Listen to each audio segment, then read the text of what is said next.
अहिल्यानगर गंभीर गुन्ह्यात सहभागी असल्याचे सांगून डिजिटल अरेस्टची भीती दाखवत पैसे उकळणाऱ्या तिघांना अटक करण्यात सायबर पोलिसांना यश आले आहे। आरोपींना न्यायालयात हजर केले असता 4 दिवसांची पोलीस कोठडी देण्यात आली आहे।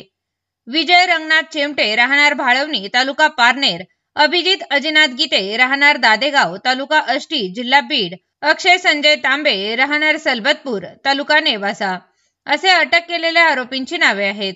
व्हिडिओ कॉल करून डिजिटल अरेस्ट केल्याची भीती दाखवीत सावेडीतील एकाची मध्यंतरी 8.5 लाखाची फसवणूक केली। या प्रकरणी सायबर पोलीस ठाण्यात ऑक्टोबरमध्ये गुन्हा दाखल होता।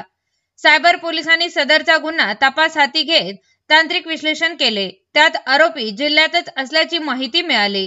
पथकाने आरोपीचा शोध सुरू केला। मोठ्या शिताफीने आरोपींना ताब्यात घेण्यात आले। त्यांच्याकडे गुन्ह्याबाबत विचारपूस केली असता त्यांनी डिजिटल अरेस्टची भीती दाखवून फसवणूक केल्याची कबुली दिली। आरोपींच्या बँक खात्याची चौकशी करण्यात येत आहे।